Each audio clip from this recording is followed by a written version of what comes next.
from PRX. Ladies and gentlemen, boys and girls, and friends beyond the binary, it's time for the podcaster who's wearing wool socks because both the breathable and they're snuggle, they snuggle and they breathe. And you know what? I just darn like them. You socksy poos on my feet. The podcast, they call socks socksy poos, and sometimes calls his feet feetsies, and is expressing gratitude directly to his socks. It's time for Sleep With Me. The podcast will put you to sleep. Sleep With Me podcast is brought to you by Progressive Insurance. Fiscally responsible, financial geniuses, monetary magicians. These are the things people say about drivers who switch their car insurance to Progressive and save hundreds. Visit Progressive.com to see if you could save. Progressive Casualty Insurance Company and Affiliates. Potential savings will vary. Not available in all states or situations.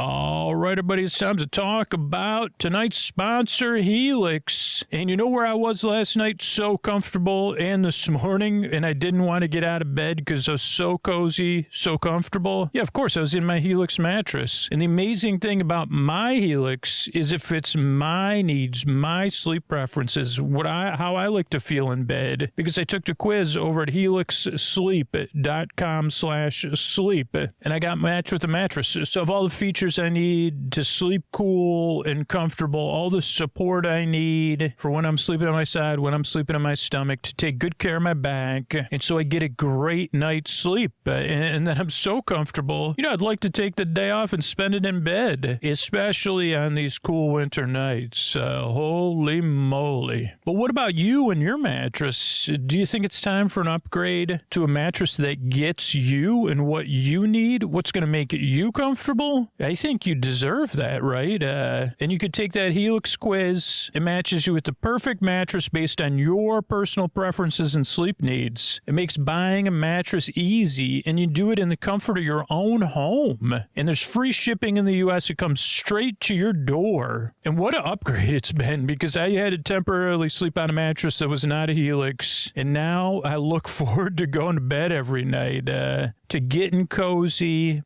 pulling those blankets in and snuggling down in my Helix. I'm going to be comfortable all night long. So what about you? How about you take that quiz and you see what discount Helix has to offer right now? Go to helixsleep.com/sleep to see the latest offers for Sleep With Me listeners. That's helixsleep.com/sleep for current offers. Make sure you enter our show name after checkout so they know we sent you. That's helixsleep.com/sleep. All right, everybody, we're playing Don't Support the Show. This one is a little bit different. Gene, can you take it away? Yeah, Scooter, that's my line. We're playing Don't Support the Show. But this one's a bit different, Scooter. The winner is people who already support the show. You shouldn't be hearing these messages. So you shouldn't support the show twice, right? And you're a part of something incredibly amazing, but we want to make sure you get your bonus content set up, because Sleep With Me Plus is designed with super listeners in mind, and we're so glad you're a part of this thing. But you don't need to listen to these messages from Jeans. If you want to, we'll do something fun on YouTube or Sleep With Me Plus separate from this, because if you support the show, you may be a person that falls asleep fast or listens all night long, listens episode after episode. You have very specific preferences for the show. And this probably, listen to Jeans, might not be your thing. So we want to make sure you have that ad-free episode, story-only episodes, whatever it is, set up. So go to sleepwithmepodcast.com/plus and log in.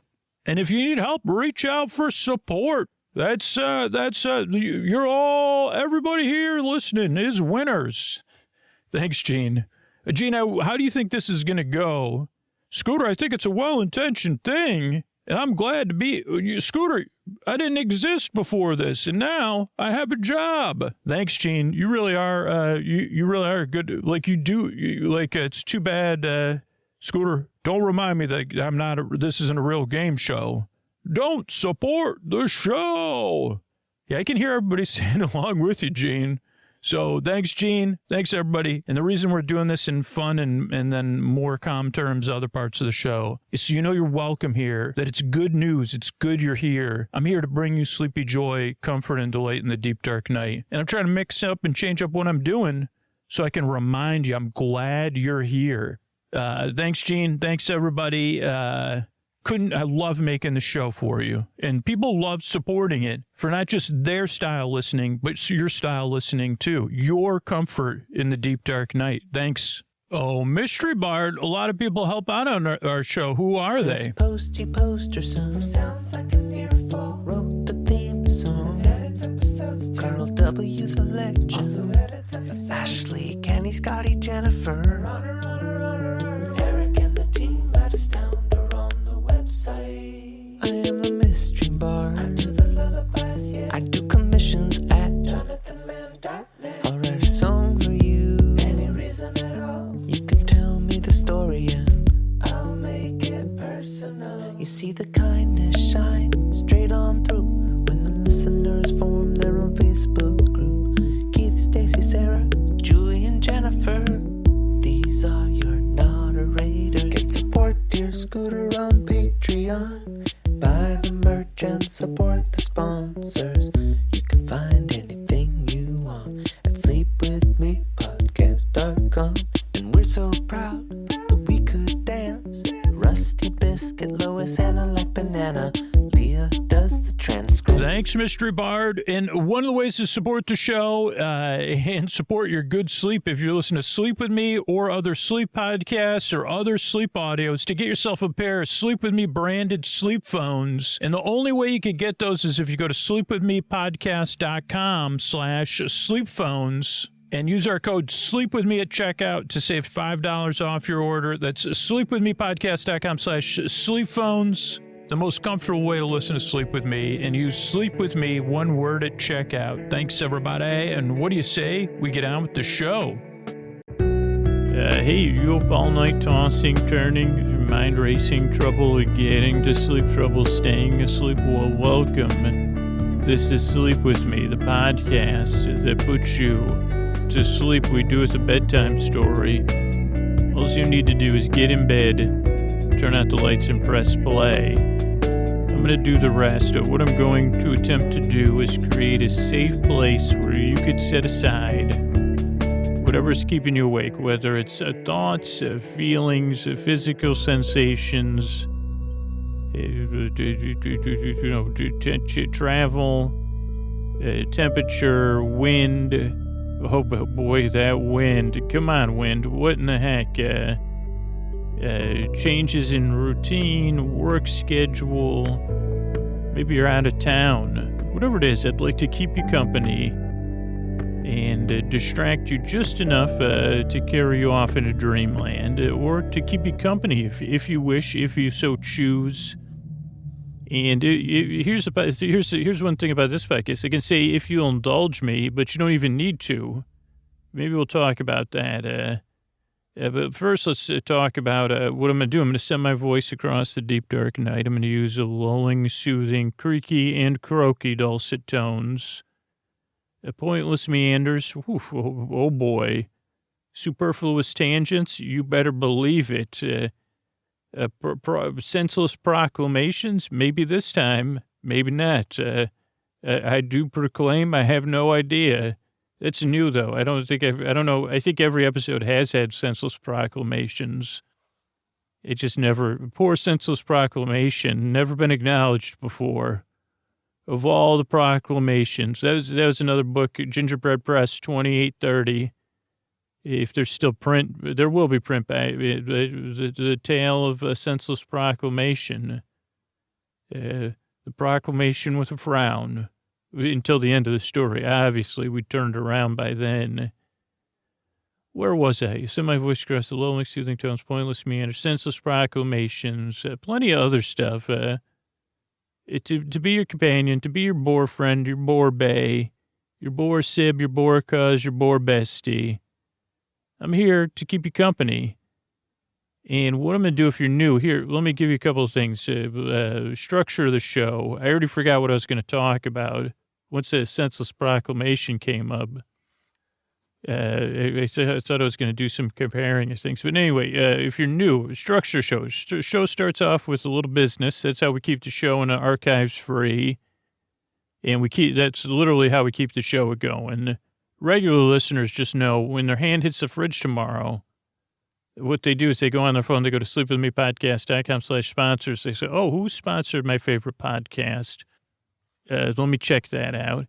But if you're new, not super important. Then there's an intro. The intros are about 12 to 11 to 14 to 16 minutes.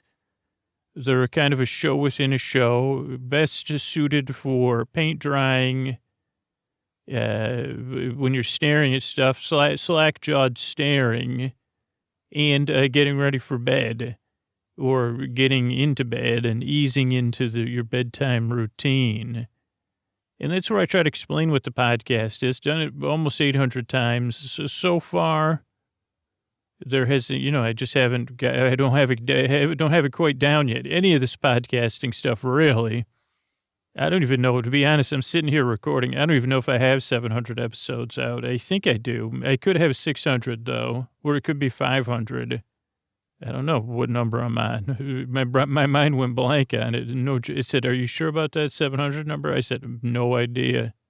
What do we got, 600 episodes, 500? It feels like it's only been 4. It's, so... Oh, what was I saying? Oh, if you're new, the intros, they're show within a show, don't make a lot of sense, but they kind of give you the sense of the podcast.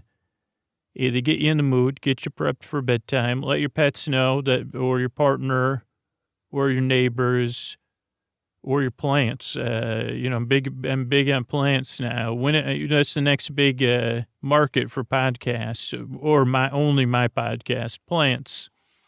I don't know if that's a demographic or a psychographic. It causes marketers to side graphic. For me, I say, well, what about plants? I say I have a whole contingent of plants listening. And that's what the sound the marketers make when I'm on a conference call. And then someone will say, oh, Scoots is just kidding. That's the person that usually is representing me. I say, no, I'm serious. You got to think ahead of it. We got to play. I thought we were playing the long game here. Plants are deserving markets. Just think about what it did to old senseless Meander, whoever I was talking about earlier in the podcast intro. Sorry, conference caller. So I got to get back to the new listeners. So that's the intro. Then there's a little bit of business tucked in between the intro and the episode. Again, catch it at sleep. When your hand hits the fridge tomorrow. How do I support my favorite podcast? Then we'll have an episode, a bedtime story. This will be kind of how we make bedtime stories style episode about our series that just concluded. Then there's some thank yous at the end. All told, I'll be here about an hour. That's the structure of the show. The thing about the podcast is you don't really need to listen. You can kind of listen. Oh, that was what I was going to talk about, was indulging. You don't need to indulge me, you don't need to pretend to indulge me, because you don't need to listen. You can kind of listen. You can barely listen. You can listen where I'm incomprehensible, which some people could say all the time. Or here's the deal: if you can't sleep, if you're really having trouble, or say you're stressed out and it's during the day, I'm going to be here till the end because I really do care, and I do put a lot of work in the show, so you don't have to listen. But you can. And I think because I am here and you don't need to listen, maybe that helps you fall asleep. I don't know. That's one of my theories. I put the effort all the way in the end so you don't have to listen. And you're not going to miss anything because it's a podcast. You can re-listen at any time. So that's, let's see, structure show. You don't need to listen. Also, no pressure to fall asleep. Like I said, I'll be here the whole time. To keep you company, so you can drift off at your leisure. Ideally, you won't even know it. And like I said, you don't need to indulge me. I was thinking that would have more legs about something I could go on meanders and tangents about. like, because there's indulgences. But then I thought of that name of that character. What was it? Senseless Proclamation. I'd like to indulge in the thoughts. Hey, Alec, do you have a category, an allegory, indulging in senseless proclamations for 500? Okay, my Jeopardy part of my brain's shut down right now. But yeah, think about old Senseless Proclamation. The one proclamation that was never, until this show, was never proclaimed. And even then I didn't acknowledge its, how do you acknowledge? Maybe that could be another book, a self-help, maybe acknowledging proclamations. Who was big in, it could be written by a town crier. Maybe that dude who was that Paul Revere? Who was the one that was riding that horse and doing that stuff? I don't know, but old Senseless Proclamation is a close friend of mine now, as of this episode intro. And I guess I thought that would have more legs too. But indulging, this is the only podcast you can indulge in. I guess it doesn't have any extra stuff other than words, non-connected. This is a linear podcast that like the binary units disagree. They say, well, we don't know if it's necessarily. We've looked at your zeros and your ones, Scoots. We've seen all your bits. And I say, really? And then they make a bunch of jokes that I can't share on the podcast intro about my bits. And I say, hilarious. I can't even get that out. And I say, indulge me, because I'm here to indulge the listener in an indulgent experience you don't even need to listen to. So indulgent. You don't even need to taste it. Like, I don't think they've ever sold any indulgent treats like that. Because I don't think that would work. But they say so indulgent, what's that ice cream? The space ice cream. Now they sell it everywhere, which it seems to have helped their market share somehow. What would they call it? Spaceballs ice cream? I can't remember what it's called, of course. The little circles, they look like little beads. How's my brain not? But, oh, no, they used to have freeze-dried ice cream. That was another treat you could get. And usually a kid that did a lot of camping would bring it. And I don't know if I've ever had it, to be honest. But I think that's like something that is very, it's barely, it doesn't have a lot of mass, but you still indulge in it. And I would say this podcast does not have a lot of mass, unless, like my other part of my brain just said, unless it's a hot mass of hot air and a mess of hot air. But I don't think that has, I think that's lighter than actual air. That's why, or I guess we're talking about helium now. No, but even if how am I debating my brain? I'm saying, no, if you heat up regular air, that's all that's in a hot air balloon is warmer air, which, so my hot air actually is buoyant. And that's the whole purpose of the podcast, actually, is to be a buoyant thing for your thoughts, to carry them away, or more to carry your attention away, or whatever's keeping you awake. And some community level of buoyancy, of uplifting, to say, hey, you're not alone there in the deep, dark night. I've been there. Millions and millions of other listeners have been there. We know what it's like, and we all believe you deserve a good night's sleep. You deserve some companionship.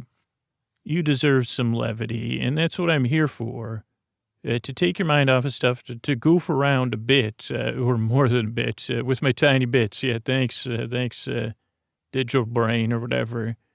And, yeah, I guess to try to uplift things, to make them a little bit lighter, and to acknowledge that's not easy, whether you're, what is it, an indulgent proclamation, a forgotten proclamation, or whomever I was speaking of earlier. I'm just kidding. Of course I remember your name while I'm buying time to remember your name. Superfluous meanders. I'm just kidding. I didn't mean to get your name wrong. Part of my brain, and I can't remember its name. Now I can't. Proclamation. Superfluous proclamation would be another name I might call you once upon a time. Indulgent proclamation. That's one. I think that's like, those ones are usually in neon, indulgent proclamations on the side of the road. Yeah, I'm sorry. I forgot. But anyway, I'm here to keep you all company, to bring you in, to give you a hug, to lighten the mood. Now, this podcast does not work for everyone, so give it a few tries. Literally 98% of the people that write reviews of the show, at least recently I was looking, not licking, and a few people had written that they listened once and they stopped listening after like 5 minutes, and then they came back months later and became this is like recent patrons. So they listened once, said, this isn't for me, then went back to it months later, and now they support the show. So give it a few tries. Maybe, give it a break between a few tries. See if it helps. It doesn't work for everybody. It's very strange. Strange meanders. It's my middle name. One of my middle names is Namesies. But I'm here to help. I've been there, sleepless, tossing and turning. Aggro, because I said, what the heck, I can't go to sleep, why not? And I'd like to help. I'd like to give you, I'd like to share some of my hot air with the parts of you that want me to carry away. Just a poof of hot air. So I appreciate you coming by. And I work very hard. I yearn and I strive. And I really want to help you fall asleep. Thanks so much. And let's, what do you say we keep the show going? When we hear about how we keep the show going. All right, everybody, it's time to talk about tonight's sponsor, Zocdoc. You know that feeling when you walk out of a doctor's office and you think, wow, I feel so much better now. They really listened to me. They really explained to me what was going on. I felt heard. I felt seen. The right doctor can make you feel lighter, clearer, gives you hope everything's going to be all right. And I had that kind of relationship with my doctor in California. I felt like he listened to me. It felt like he took his time with me. But unfortunately, I moved all the way across the country. I'm in a whole new system now. But guess what? You can find those kind of doctors that make you feel good, that really listen on Zocdoc. Zocdoc is a free app and website that helps you find and book high-quality in-network doctors so you can find someone you love. We're talking about booking in-network appointments with over 150,000 providers across all 50 states. Whether you're looking for dermatology, dentistry, primary care, eye care, or one of the other 200-plus specialties offered on Zocdoc, you could easily search for specialty or symptom to build the care team that's right for you. View thousands of verified patient reviews to give you a real sense of who your doctor is. Maybe they don't like small talk, or maybe you root for the same sports team. Whatever it is, you can feel confident that you can book with a doctor you know you'll love. And here's the thing I'm finding here of why Zocdoc is so much better. Because the doctors on Zocdoc are available. Every time I ask somebody in person here about their primary care physician or their dentist, they say, oh, they're not taking new patients. But with Zocdoc, I don't have to worry about that feeling. I can find a doctor I like, and then I can book an appointment with them. And that's one of the reasons I love Zocdoc, and you should check it out, too. Stop putting off those doctor's appointments and go to Zocdoc.com/sleep to find and instantly book a doctor you love today. That's ZocDoc.com/sleep. Zocdoc.com/sleep. Thanks, Zocdoc, for sponsoring this message. All right, hey, everybody, as you're in bed there, resting deeper and falling asleep, I wanted to do a run-through of our most recent series that just came to a conclusion, and it didn't even have a name. And I talk about, these are the kind of episodes where I talk in a slow, soothing, lulling voice about my creative process, maybe some influences and some things that came up. But I do it in a really meandering way. And I know some people will listen during the day to hear this, but, I'll package it as best I can in a nice, lulling. I mean, I'm overly verbose and prone to tangents, obviously. So let me think about what I want to talk about. I do want to talk about the issues around naming the show. I guess like this was a bit of a departure in a bunch of different ways. And I did try to fuse a lot of things that have been successful in our last few series. This was also the first series that started on our new schedule. So I'll talk about that. And I'll talk about what came up and really and how I broke the episodes down. Which is very similar to the normal process and the normal writing process of the show. And then I guess so. I'll talk about the writing schedule first, and then maybe talk about the influences, because the genesis of this idea precedes the podcast. And I even believe it's an idea that I've discussed on the podcast before. So this was the first episode, or the first series. I don't know what number of series it is, as we've gone from serial stories to trying to do something a little bit more episodic and modular, as we named it with the Agatha series. But this was our first series of 2018, I believe, and the first series as we moved to a twice-a-week schedule. In the past, it would have come out every Thursday. And instead, I don't know, I always just assume it comes out every 10 days, but I don't think mathematically that's accurate, but every third episode. And so that goes to the writing schedule, because when I was scheduling it, at this point, I don't take any time off of writing new episodes unless, like, I'm not able to, like, which will come up in the talking about the schedule. But otherwise, like, as soon as one series concludes, I'm writing on schedule. I don't have time to serialize the stories anymore with the moving train of the podcast. So I'll usually just start writing the first episode right away. But this time I said, okay, well now instead of having a 7-day writing deadline, it seems like I'll have a 10-day writing deadline, because we'll only come out with 3 episodes of this series every month instead of 4. And for the first few episodes, I did stick to that. And I did notice a couple of things. And anybody that writes anything or has tried will notice if you give yourself a little bit of extra time, sometimes you like getting used to a new writing schedule can involve some unfocus, especially when I have an extra day. So it is okay if I what did my phone, check your phone notifications or whatever. Now, just for new listeners, I'll talk about that. So there's this series, and then our new series is a written series. It's not scripted so much as it is outlined and re-outlined with dialogue in it.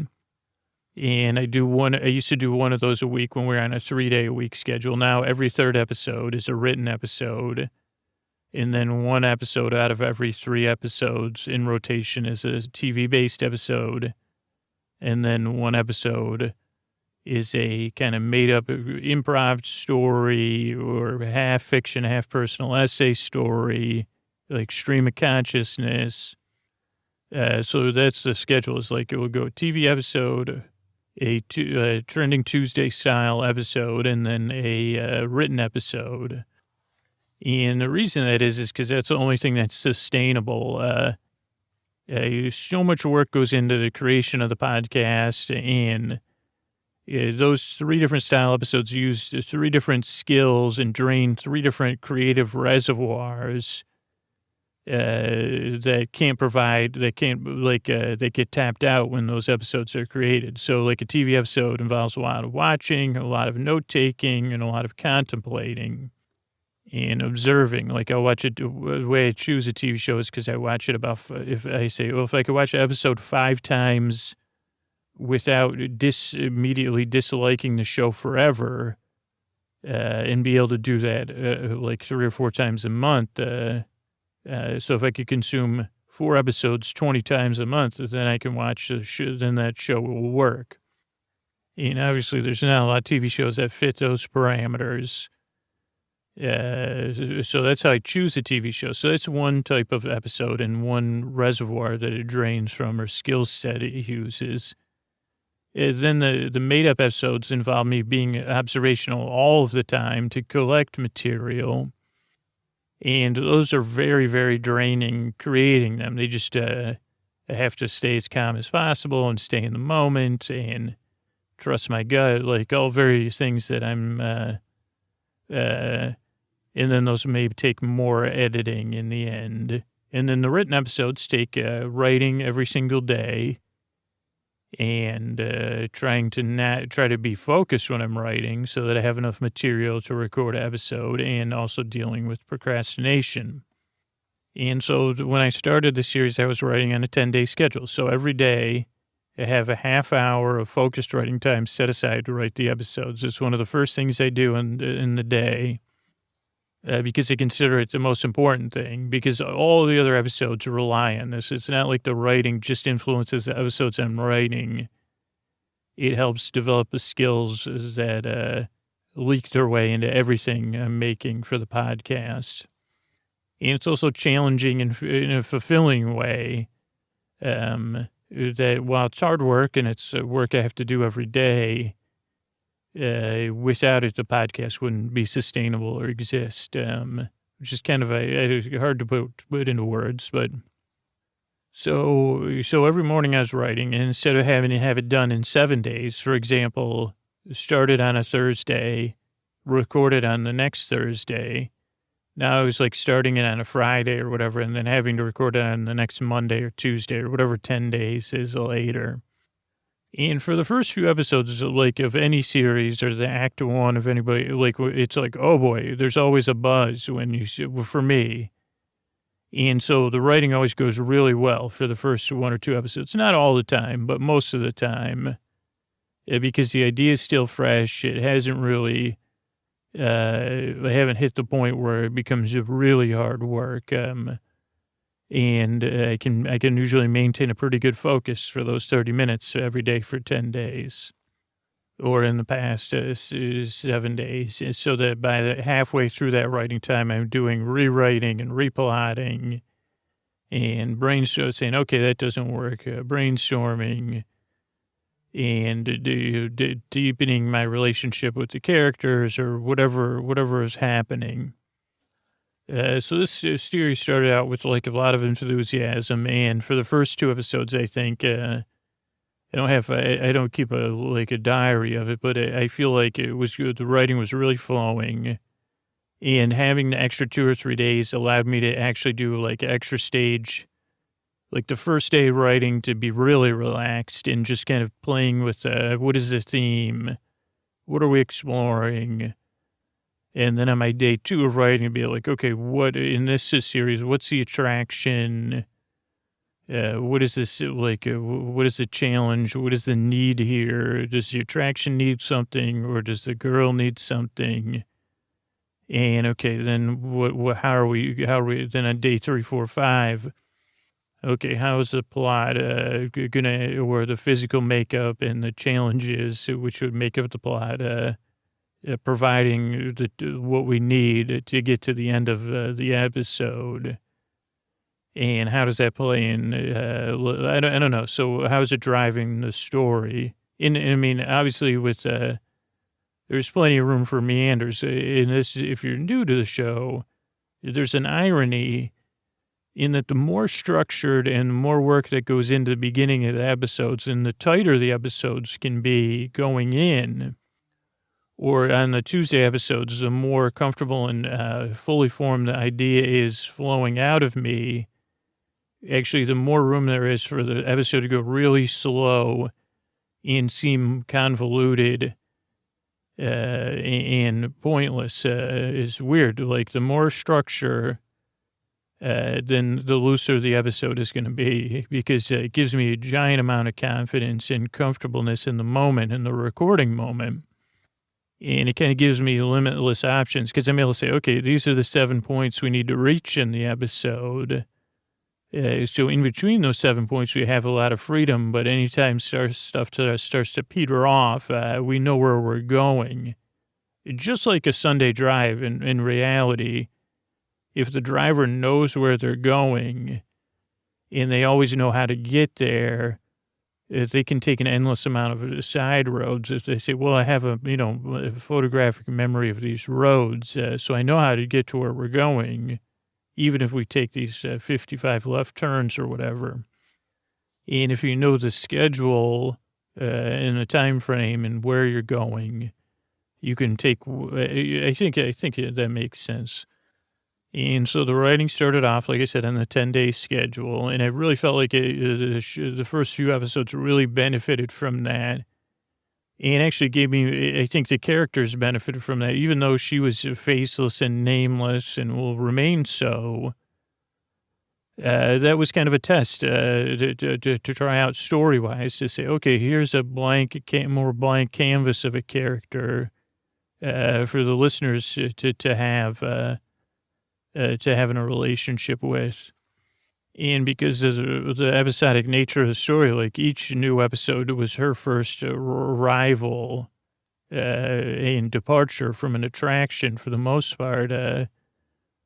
So there wasn't existing relationships. So it was a bit more of a, I don't know, I just felt like it added like an extra density and dreaminess, like almost like a faceless character. I mean, to me, she was not faceless, and hopefully to you, she was not faceless.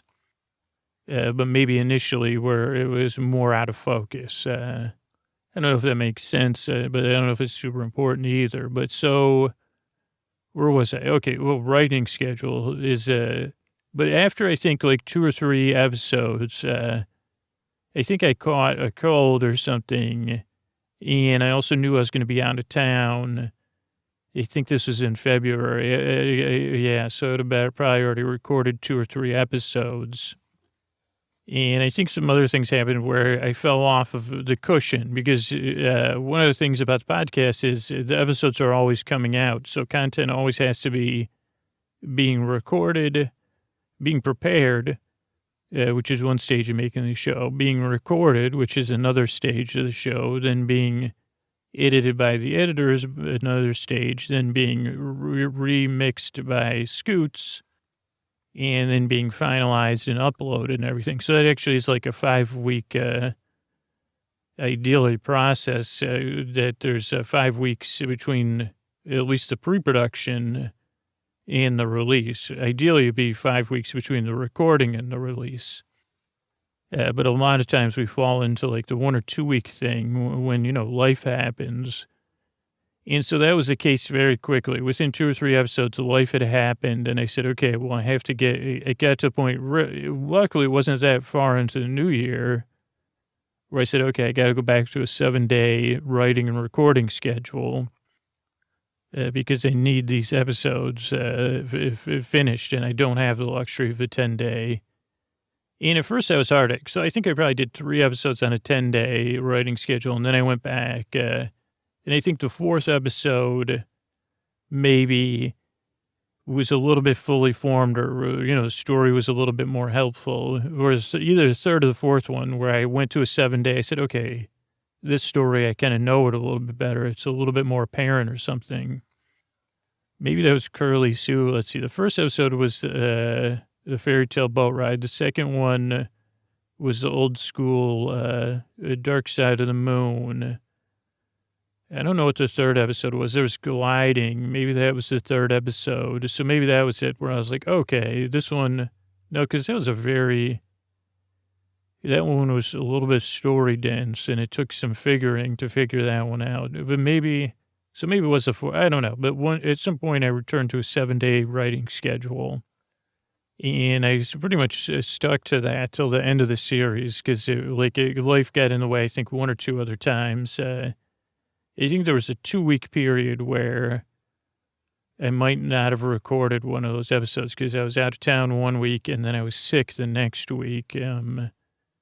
But I'm not sure about that. But whatever. At some point, I returned to a 7-day-a-week writing schedule. And it still worked because I said, okay, those muscles are still there and the muscle memory's still there. And having a 7-day writing schedule has a little bit more immediacy because it's not, that's the hard thing about Sleep With Me. The deadlines are not optional.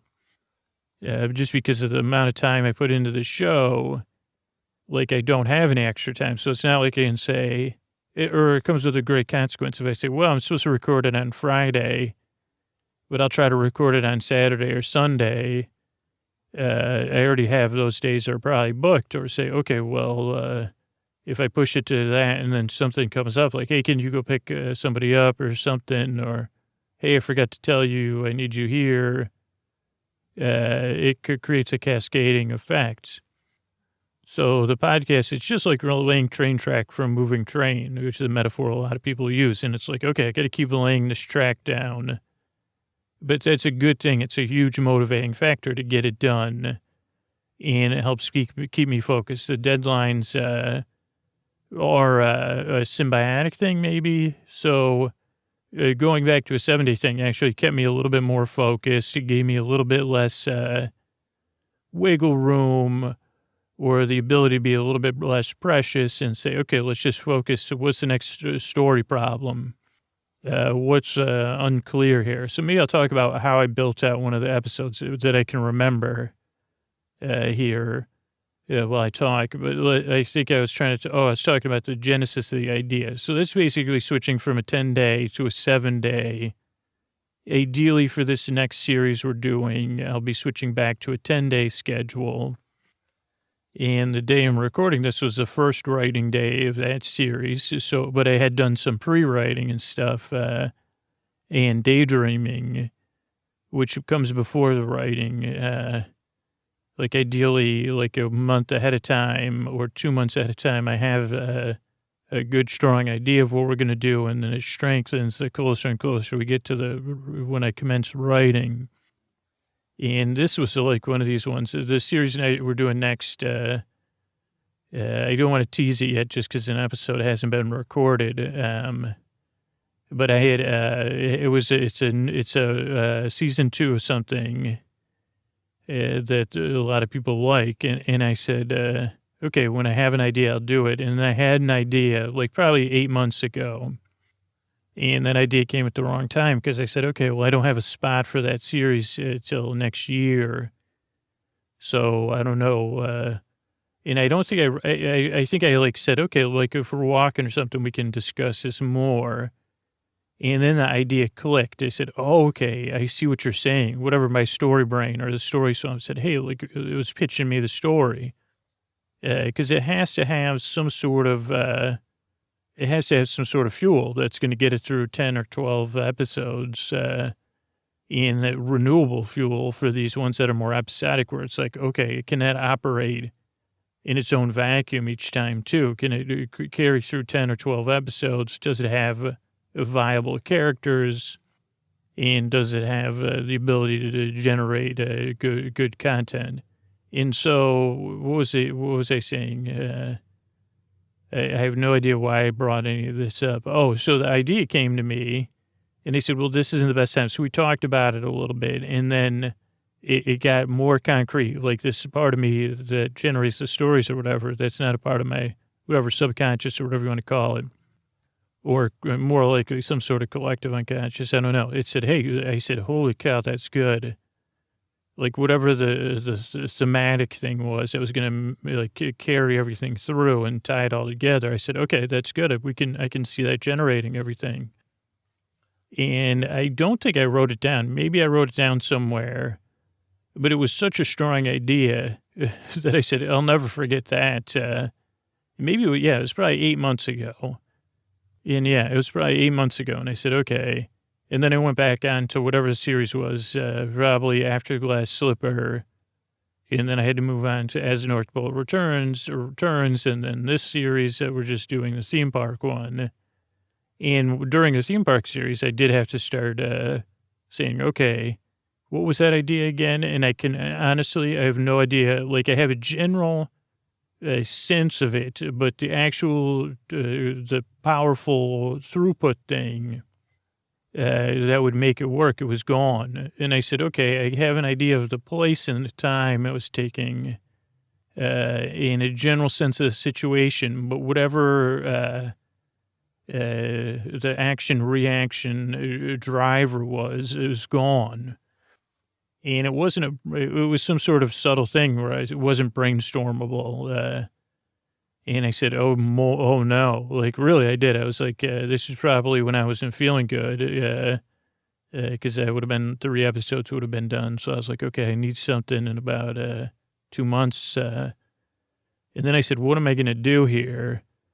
Because I didn't have any other fully formed things ready to go.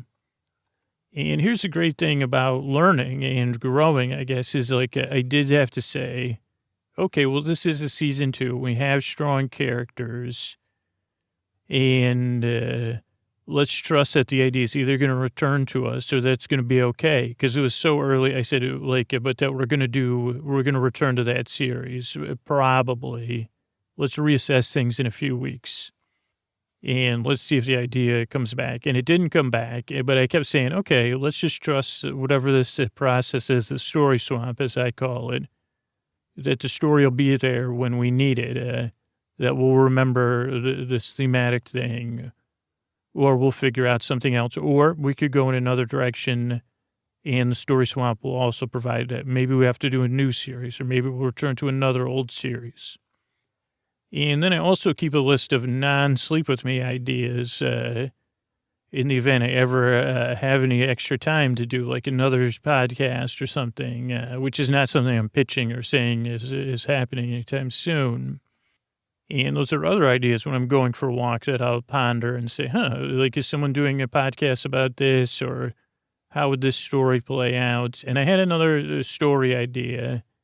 And it was kind of there, and I said, oh, wow, that's an interesting idea. Again, having a conversation with this in the story swamp or whatever. I said, so how would that work? Oh, okay. And just general, these are general premises, not like either based on a character or an idea. And there was one premise that came up that I kind of liked, and I said, wow, if I was going to work on another fictional podcast, I had these 2 competing premises, and I said, well, I would work on one of those, but I don't have time. So again, it's kind of like a kid. You say, listen, I love your ideas. Let's keep a track on them. But unfortunately, I don't have any time to work on that now, but respecting and vindicating them. And I guess probably writing them down, because you don't want to, that's another form of whatever you call it, so you don't lose it, and saying, oh, that idea is precious. We just can't explore it any further. But both ideas were kind of sticky in my brain. And I said, that is interesting, though, thinking about what you're saying. And then eventually what happened was like one of those things with like one of those, what are those called, graphs or something, where lines start crossing. And I started getting closer and closer to the end of the Themepark series. And I said, that premise hadn't returned to me. And I said, well, okay, what do we have otherwise? Like, we could start from scratch. We do have the ability to that. We could say, okay, let's just do a season 2 of this series. You know, we've been making this podcast long enough that, yeah, the first episode, if we don't have a throughput premise, it'll be a lot more work of brainstorming and some, like, bulldozing level brainstorming in blue sky, whatever you want to call it, to generate a premise for that. But those are very strong characters, so we probably could do it. And again, this is stuff that doesn't come natural to me, all this, like, kind of like self-parenting or kindness and loving of story ideas, but it's become a necessity. And I said, okay, don't worry, we'll figure it out. And again, I guess it's just spending time in the story swamp. I say, okay, we'll get down there. Story swamp's not the greatest place, you know, it's a swamp, but we'll probably get down there. We'll find our way. And then, like, this is like maybe the idea of loosening the ropes or whatever, the knots. And then I said, wait a second. And then I started saying, let me spend some time with these characters again, because I do love them too. And maybe talking to the characters or whatever. This is all when I'm not working, like when I'm walking or taking a shower or something. And then one of those 2 premises, and this is a dangerous thing. You can't go in with a premise for another podcast or another medium and shoehorn it in there. But then that part of me said, well, what about that other premise we had? And I said, well, that really won't work. And I said, well, what about the underlying idea? And I said, tell me more. What's this underlying idea? And I said, well, what about this character? It does share the traits with the character based on that premise. And I said, oh, really? Tell me more about that. And it said, we'll see, they're both, and I said, okay. And then something else happened to cross my path, and I said, oh, wait a second, you're right. And then that was it. I said, okay, now we have a new premise with this second season. And so that's what we're doing next on a 7-day. Are we on now we're on a 10-day writing schedule right now. And today was day one. So I guess that was a long way of saying what I was pre-writing I was doing. And now today, day ones are always of a new episode, are usually, like I said, kind of saying, okay, well, I'll go into episode. Let me tell you about the genesis of the idea for this series we just did. Since I told you about the genesis of the idea for the next series. And then I'll try to break down an episode. So the genesis of this idea, actually, I thought it preceded the podcast, but it actually doesn't, because I remember I was sober, and I got sober after I started the podcast. And so this idea was after I started the podcast that this idea came up, but it wasn't for the podcast. And it occurred in all places of Legoland, California, near San Diego. And so this would have been the first year of the podcast. So this would have been 2014, February 2014. And I was very freshly sober, and it was a long weekend, and my ex and I decided to take our daughter to Legoland in San Diego for the long weekend. And let's see, so it was 2014. Is that what I said? So she was 7, and kind of the perfect age, just at the end of the perfect age for Legoland. If you're thinking about going to one of the two Legolands, a mature 7 is probably the pinnacle of Legoland experience. Maybe a 6 or 5 might be better. But my daughter had a great time. She was a mature 7, but like also a kid 7. So like she was able to enjoy everything. But I think any more mature, and it would have seemed a little bit kiddie. But there is a place where they get to drive their own car, but that had a long line. So the first day we went to Legoland, the first ride, or one of the first rides, is a fairy tale boat ride. And I remember we were waiting in line for a while, not super long, but I was just sitting there observing, soaking it in. And there was it was a boat ride, and the boats were made to look like Lego leaf boats, Lego leaf boats. That's a mouthful. And they worked their way through fairy tale Lego-based scenes. And I just liked the image of this slow-moving leaf, how it was like plastic and based in Legos, but kind of evocative of nature, of a leaf floating in a river. And it just seemed very, very enticing to me, and then very sleepy. Like I could picture a child curled up in the boat sleeping. And this is the kind of things I think about when I'm waiting in line. And I just kept thinking about that image, and I guess because I was with my daughter, like thinking about this young girl sleeping in this boat, and then imagining this was daytime, but then imagining what it was like at night. And then, that would be a pretty cool place to sleep. And then just personifying the ride as this mother figure. And I said, that's an interesting idea, like personifying the attractions in these roles of raising a child. I said, we were just having this discussion in line, me and my brain or whatever, saying, well, so she would live in the theme park. And I said, that's a nice story idea. Probably not for sleep with me. But I said, that could make for something interesting. And again, it was very evocative, and it just called to me, like all of the other stories I do. The idea was, it kept calling back to me. Podcast idea or not, I would think about it. I'd say, man, I love the idea of a girl growing up in an abandoned theme park, and that the rides are... something's going on with the attractions, that they're a part of maybe a parental unit or a sibling unit or whatever you want to decide by your own meaning. So it was an idea I couldn't forget, but again, like that was 2014. And that was as formed as it became. And again, I didn't think, I said, well, I don't know if it fits with Sleep With Me. And I couldn't see its legs and the rest of the structure. And I always have kind of a general idea of like where I'm slotting things. And if I don't have something to go in a slot over a year, I'm trying to plan out the show.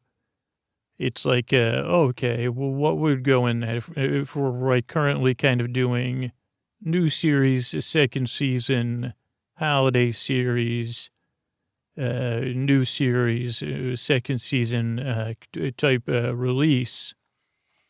There was always stuff slotted in there. Or if it wasn't slotted, and I said, okay, well, what will we put in there? And say, well, what about that girl in the theme park? I say, well, what more do you have? And that part of me would be like, I don't know. I just see her. I think I'm interested in it. And I'd say, yeah, I find it interesting too. But how would that be a podcast that puts people to sleep? And again, after making it fully formed, it's a much different situation than when the idea is just in its infancy. To be like, okay, yeah, you're right. I don't see it. And there's this whole idea in podcasting now, or there always has been, but it's called audio first. It's like a lot of content creators are audio first. They're making their podcast to be a really good podcast. You think about everyone at Night Vale Presents, or people like Paul Bay or Lauren Shippen. They make things audio first. They make these great podcasts, and then they may translate into other mediums, but they're leading audio first. And the same thing goes for Sleep With Me. It's like, not only is it audio first, but it's Sleep With Me first. And then I have to say, no, it's Sleep With Me first, not just good story first. Like, yeah, we might have a good story idea, but it might not be a Sleep With Me idea. As we said with this new series, I said, well, those are great ideas, but they're not Sleep With Me ideas. And this comes from making mistakes. There was 2 series I did early on. I mean, and I was in a much different situation where I was way more desperate for material and I had much less experience. That I took ideas that weren't Sleep With Me first. And I said, well, I have this story idea ready to go. In this premise, let's just start making episodes so we can have content to release. And early on, those didn't necessarily work because I said, well, this isn't really a Sleep With Me first idea. It's all, and they weren't even audio first actually ideas. They were, so it didn't work out. Neither one of those series even reached completion because they said this isn't working. As a sleep, I think I got it to like where it was audio first, but I said, well, this isn't sustainable for a Sleep With Me episode week after week. So this idea, but I kept coming back to it, and there is something dreamy about a theme park, and but there's a lot of themes that you have to be very careful with Sleep With Me. So I said, I don't know if I could avoid all of those massive themes. With that, so maybe not. But the idea, it stuck with me. And eventually I got, I don't have the next where the idea evolved next, but at some point it evolved next to be like, oh, you know what? No. I think that is a Sleep With Me idea. It's like the idea of, maybe that was the next evolution, that each ride would be a parental or a sibling type figure, and that it would be more about her relationship with the attraction than the who, or the who, what, where, and why. I think that was the issue, because the idea of the situation, the who, what, where, and why, who is this girl in the theme park, that is just, that's one place you could explore, but I was like, oh, if we explore for Sleep With Me, it might not work, especially if you want to relate to her. But as the lead, as the main through point, the where, I guess like maybe that is what we led with in some sense. It's more of a relational thing, but the why is she there? No, can't even touch that. I mean, I can know why, or you can imagine why, but to plumb why for 11 episodes as the main intent, it couldn't work. When probably that's, again, something that can be touched upon, but not, those depths can't be plumbed into. And there has to be depths to plumb into. Otherwise, there's no way to make a 45-minute podcast episode. But I said, if the focus is her relationship with the attraction, and that some lesson or something, some sort of exchange has to happen, some sort of healing or lesson for one or the other or both. They said that's very contained. That's non-serial, so it has episodic potential. And that means we can keep a lot of these who, what, where, and whys at the periphery. If she's interacting with like a personified non-human, that's a different level of possibility than if she's engaging with an equal or some other human being character. It's going to expose a lot more. It's going to expose her humanity in a much different way. And in this way, I said, okay, this is open to a whole lot of audience projection, which, again, I think I learned from in both ways from this. And maybe I'll touch on that. But and then for the attractions, I said, okay, well, there's this benefit of nostalgia and positive memories and childhood memories and a ton of visual and details, and all that can counteract the who, what, where, and why, and become a point, and they can also play into the plot. And so once it became that point, that it was like, okay, it's not about her just exploring the theme park. It's about her spending time with each of these attractions with a purpose we might not know or understand right away.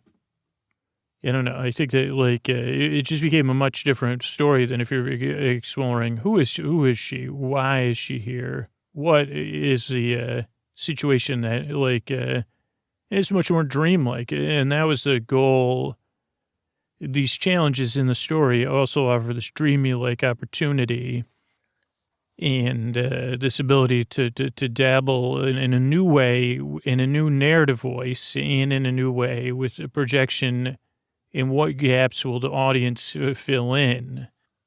Now, what I realized is that has two sides or two edges to it, and that was very informative, was that when you play in this level of projection and narrative voice, it does have, with some listeners, it was, I think the idea of one, everybody has a different relationship with childhood and children and parental figures, in that, but also the idea that the narrative voice was, I think, talking directly to someone that wasn't the listener.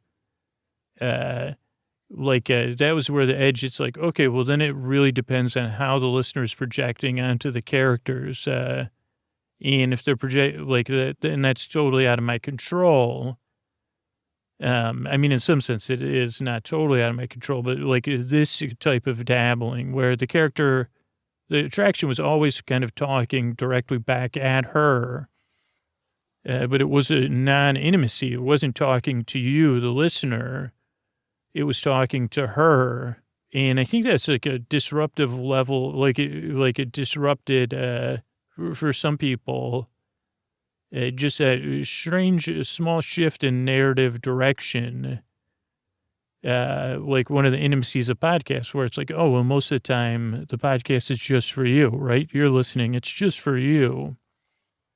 And I think that maybe created some dissonance to people that really got in deep. Not everybody. I mean, but just a small percentage that said, oh, that's interesting. I would have never have known that if I didn't try it.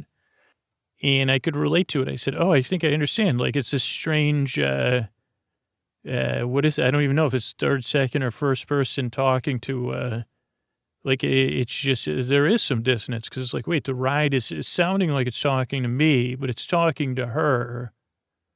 And, it depends on what people are saying. Well, what is your intention talking to her? It was just really a big learning experience, and always part of the podcast is it's not going to work unless the podcast evolves and changes. Like your brain bots are going to catch shit and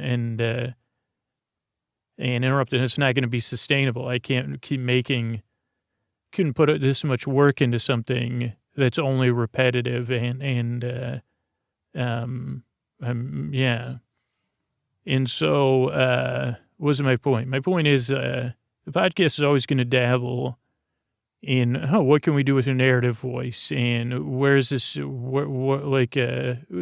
aspects of who's telling the story, whom are they telling it to, who or whom are they telling it for? And what is the intention? What is the narrator's intention? Maybe that was something I should, I think I probably could have overcome that. But I wouldn't have known that by making that clear in some reassuring way, like interrupting the projection or adding one more screen of projection to say, okay, all of these characters, I never gave the attractions. I mean, this is because it's a big part of the story. So I guess it would have irrevocable. It was the same issue that came up with naming the series, is that by telling the intention of the attractions, it would derail the mystery of the story and the dream density, I thought. And as far as that, the majority of the feedback I got was that this was one of the densest episodes, so it put most people to sleep. But that most of the people that are episode listeners, really related, and that the aspects that drew me about familial relations and solving problems in an episodic fashion and in a place rich with nostalgia and detail, like those all succeeded. It was just a matter of I guess the main point is that because each attraction's intention was a mystery, if it wasn't a mystery, if I had said, okay, well, Curly Sue is your aunt, if I made the relation more clear and why Curly Sue, the attraction, but that's a different story. This wasn't the story I was telling, but if I did do that, it would have changed the story of well, Curly Sue wants to help you learn this lesson because she's your aunt and she needs you to do this. That would have given a different screen for people to project on. I guess, and maybe I'm just theorizing, but the story was different than that. And again, I've told this, I'm not going to, this story is much more, one of the most open to projection and interpretation series. It is the most that we've done. And I want to give people the freedom to have their own constructs and meaning. The deep listeners, which I know is a tiny, tiny percentage of people, but you invest your time exploring the depths of the stories, and I invest my time in creating them for you, and that's part of our compact. And yeah, the compact, nobody's perfect, and some of my meaning will leak out and say, well, that's not the same as the meaning I was finding. I mean, that's part of one of the hard parts of creation and consumption of creation or art or whatever you want to call it. But yeah, I felt like even giving the intention or the purposes other than the episodic purpose, which was still somewhat mysterious, and even by naming the series, that it would have been, it would have impinged on that in some way. And I struggle with it because it's a very forward premise. There's a girl who lives in an abandoned theme park. Okay, abandoned is a word you probably can't use on Sleep With Me, at least on a regular basis. Like the situational basis, I think is fine. But a girl who lives in an empty empty is probably not a good term for Sleep With Me. But it's also well, is it abandoned or is it not? Is it empty? Is it not?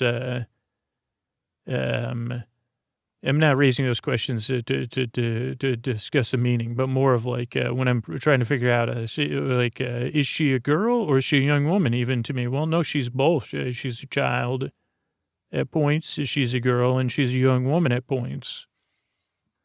And then it was I didn't want to do it, and it was I also didn't want to do anything diminutive, however you say that. to her because I had developed a deep relationship with her as a character. And I didn't want to just name it something that would take any power away from her and her mystery and her right, I guess, as a character to her own journey and her own meaning and her own openness to projection of meaning. And that by labeling her, it just felt dangerous to me with the story, that it was like, especially early on, it's like, I don't know who she, like, I don't have, in episode 3 or 4, our relationship was, different than by the end. Or whatever, our level of, my level of understanding of her and watching her make her own choices. So that's kind of why I didn't name the series. I guess it kind of goes into like breaking the story. I'm trying to think, I think I've talked about this before, but let me think on which one I can most easily remember. I mean, what I would normally start with is I would try to find a theme first, and I have different ideas, or ways of finding a theme for an episode, usually based on reading or something. And I say, okay, well, there's a theme of a type of power struggle or a type of lesson, life lesson.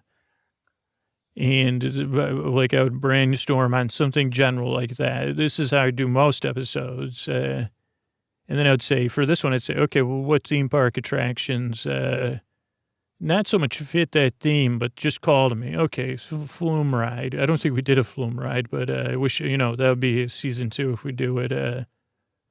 Or, okay, a boat ride. Okay, so then I was thinking about, the theme that it became is open to your interpretation, but I said, okay, it's a small world. And I said, okay, well, let's try to what theme would we put on that and how would we change it? So then he thought about Toy Town or whatever. And I said, okay, and then how is the ride changed from when it was a functional theme park to the present? And the theme usually helps determine that, to say, okay, well, there's something at the beginning and the end that's much different than the middle. And all of it was different from the intended story of the attraction. Then there's the subversive layer of what was the intended purpose of this attraction about toys and playing with toys and who sponsored it. And then it's the relationship with the character and her relationship with what she sees and how she negotiates that and what is her need or what does she feel like the attraction's need or the situational need is. And then just writing that out, for Small World, they didn't look up a map or any pictures of the attraction. I just went on my general idea, my mind, and the idea of the song and the idea of robotic kids playing with stuff or whatever, paper mache kids, and the idea of a drained canal versus a canal full of water, which would make sense in the situation. And then another post like the feral cats of the park and thinking about them and her relationship with them. And then also thinking about introducing an idea of her looking out at the outside world. And that was actually open. I said, well, what would she see? And I remember coming back to it in rewrites and being like, well, would she see this? What would she see? Well, how does she feel when she's looking out? And I mean, that was really a lot of it. Trying to really bury that in the depths and the thickness of the story. And as many layers as I could, it's how is she feeling? And what is it, how are her feelings driving the plot? Or how are these attractions, she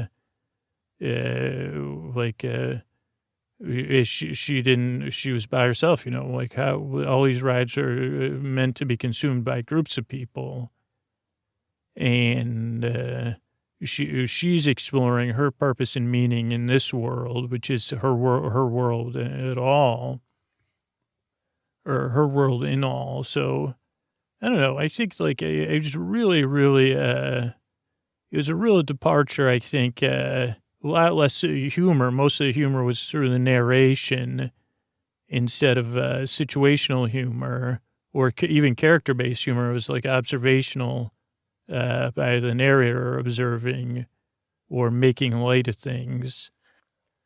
And then having the attractions is another layer of mystery, because it's like, are these like, I don't want to even talk anymore about just another thicker layer of mystery.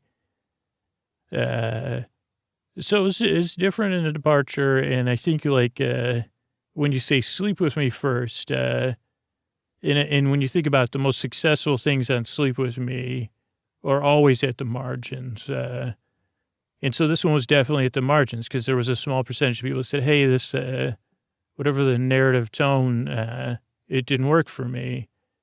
But then there was a percentage of people that said, this is the most sleepiest thing since whatever, Claude Neon or something. I think that might have been the most sleepy thing before this. The North Pole got like a big level of sleep. So it's usually when something works, it's like, or doesn't work, like the things that don't work for like, if you get feedback about something that doesn't work, then the other side, it's like it has the most intense super fans. Like on location episodes. I guess on location episodes are more even. I would say with the on location episode, like 33% of people they say, well, I just listen to the podcast. Like 33% of people say I won't listen to them, and 33% said if every episode was on location, I'd be happy. Or Ray. I think Ray's more like 70% would listen to every episode if Ray did it, and 33% of people would stop listening to the podcast. So, yeah, that's a little bit about, that was a different journey, and this was just a different series a little bit, and then the next one will be another departure in a return. It'll be a return for sure. It's just some elements and characters, like if I record, I mean, ideally, I'll be recording that, like around a week from today, or a week and a day or two. And that'll be a departure into something, a little bit different, another narrative voice, and familiar with new twist. But I appreciate it. And if you're listening to this, because you say, well, like as you can hear, like all these ideas come from some mysterious place that I don't quite understand. And I don't know if it's within me or within my imagination, or coming from a collective unconscious, or a true story swamp that wants the stories to be shared out in the world. And I'm lucky to have like an opportunity to go there and walk around. But it all comes from like also a relational thing to say, hey, let me know a little bit more about this idea. And having slowly developed that relationship with myself, and still being imperfect, I want you to develop that relationship for you with yourself and your ideas. Let's say, hey, why don't you draw a picture about this? Or, you know, let's take piano lessons. You say, hey, you might not be able to act on it or do it right away. But you can say, hey, I like that idea. Can't do it right now, but let me give you a hug. Because that's what I try to do with this podcast, too, is just give you a little hug and say, snuggle in. I'm here to help, okay? Good night.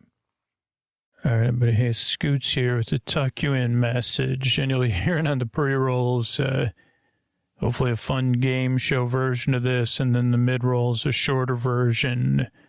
But this is kind of like a message, decided to try to change the direction of things, and I've tried to be clear about this, but I want to be as clear as possible and do it in the spirit of sleepy joy and delight. So I'm going to run through, we've been talking about super listeners and supporting the show, but I want to be really specific about who does not need to support the show or even think about it, kind of thing. Like, you don't need to support the show if kind of, but real, like this is real, like, in the sense, if you happen to be listening to this right now, if, and sometimes I realize my stress or my feelings around the sustainability podcast can leak through, right? And impact people inadvertently, and make you feel some kind of way. And I have to kind of or I want to right now take a more active, caring hand in that. So if a part of you does speak up, and after I run through all this, and I'll be running through it, and maybe this will be the new direction we take things. When that part of you speaks up, say, no, Scoots he said he's not talking to me. If that part of you tries to make, because I have that part of me very strong in me, that makes you want to feel a word that sounds like Shane or Pilt or any of that kind of stuff. So this one is a post-roll, Tuck You on post-roll, so I'll run through it slowly. But I do have it in front of me, so I'll also be trying to read.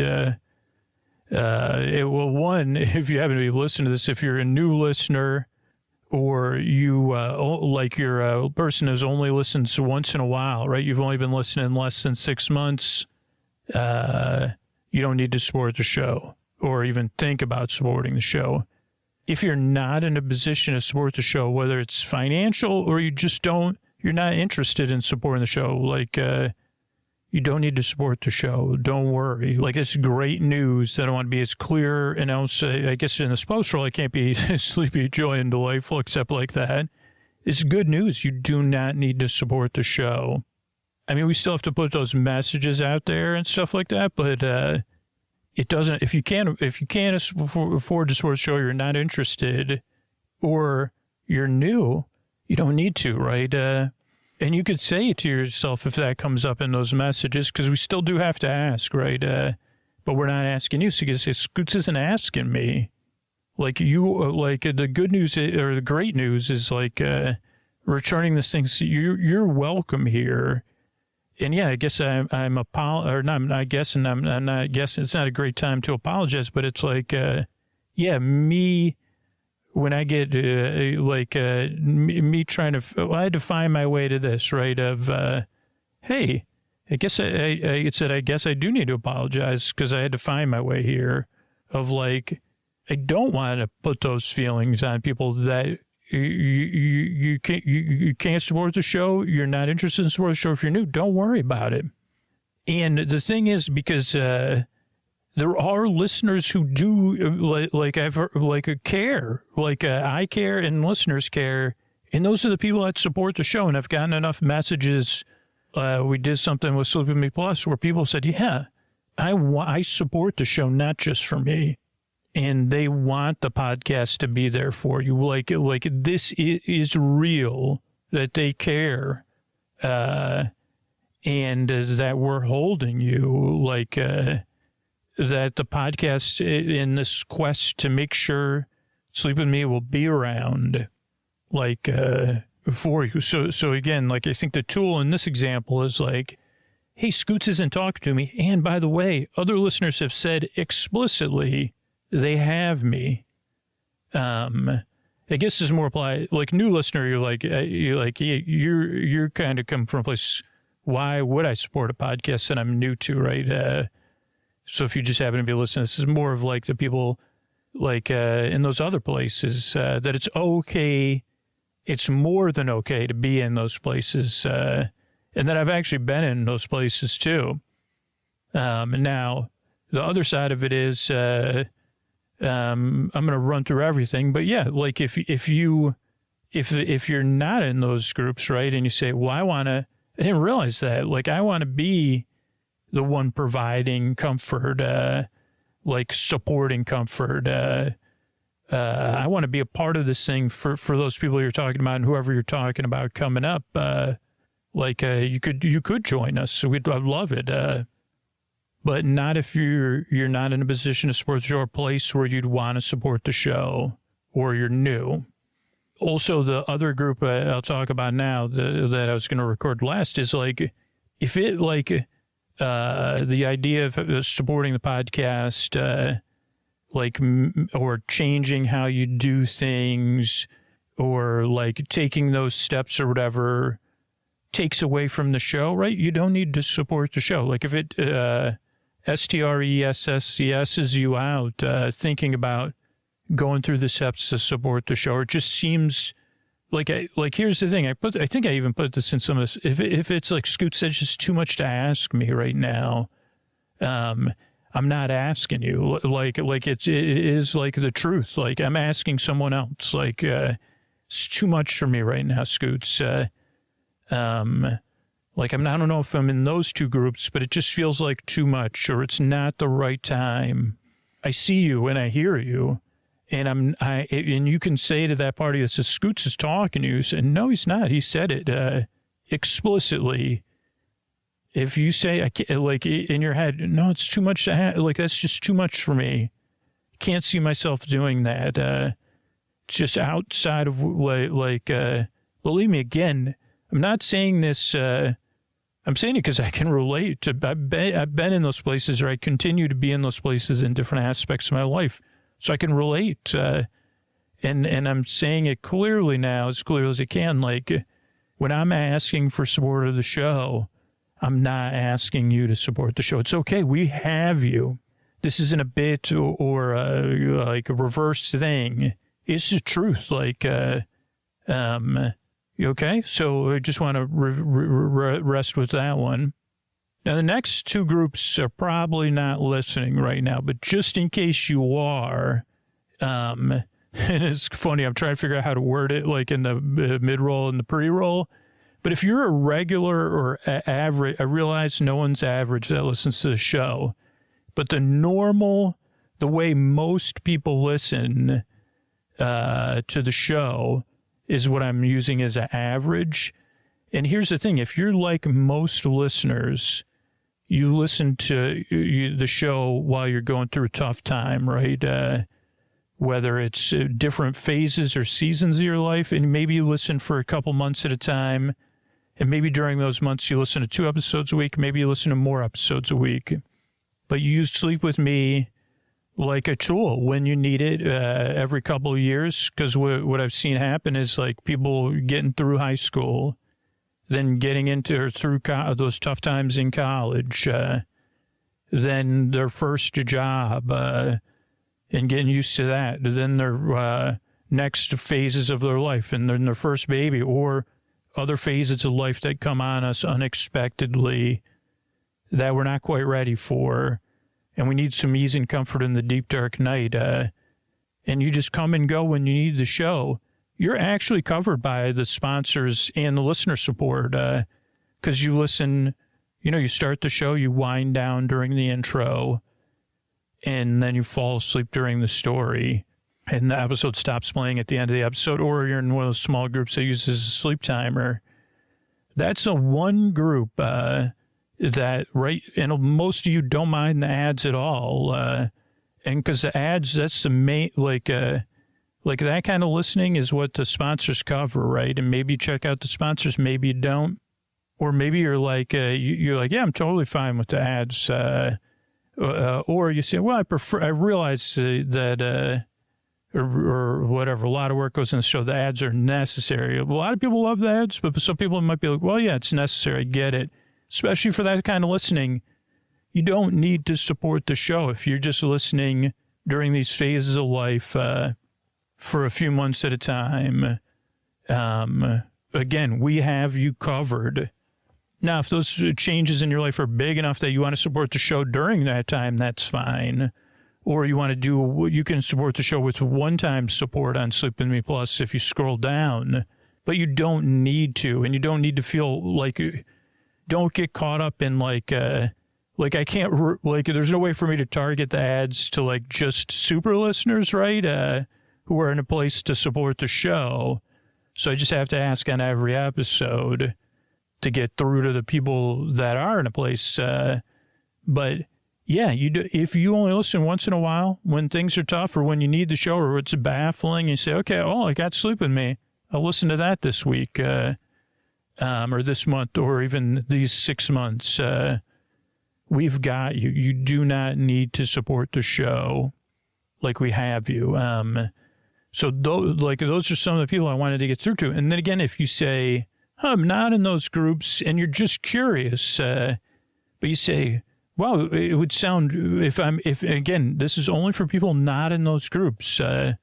If you say, I want to be a part of this thing, I want to be a part of getting, I want to send comfort across the deep, dark night to all those groups of people you just mentioned. I mean, there's people like dealing with loss, dealing with their first child, their first job, being out on their own for the first time, a big exam, a big life change, people who would love to support the show but just can't, just not possible for them one way or the other. People that love the podcast so much, they get so much out of it, and new listeners who this podcast might change their life. Yeah, I want to be a part of that. Like, I would miss the show if it was gone for me and for those people, because I'm not in any of those groups really, or I'm not sure. Maybe, if you're sure, then think about supporting the show on Sleep With Me Plus. But if you're not sure, I wouldn't do it. Like, I'm kind of in one of those groups. Sounds like a bit much for me. Don't worry about it. We got you. But if you want to be a part of this thing and you're not in those groups, that's who I'm trying to get through to. And it is like, I wish there was like maybe one day, years from now, I don't think there'll be the technology to do that just because Sleep With Me is so unique. But I want to try to be as clear as I can and as caring as I can, because my joy is to keep this podcast going for everybody and to bring sleepy joy and delight. And sometimes I've felt like in the past, I'm like, how are these things feel like they're in opposition? How can I bring them into unity? And so this is an experiment, which I hope works, and I hope helps us bring things back into unity. So thanks. This is good news. It's good news. We've got you. And you can say to that voice, Scoots isn't talking to me. He's talking to another listener, not to me. So I'm going to listen to the show. This show's for me. This is like, it's not so much as a gift as like the collective goodwill of all of us kind of, I don't know. So thanks.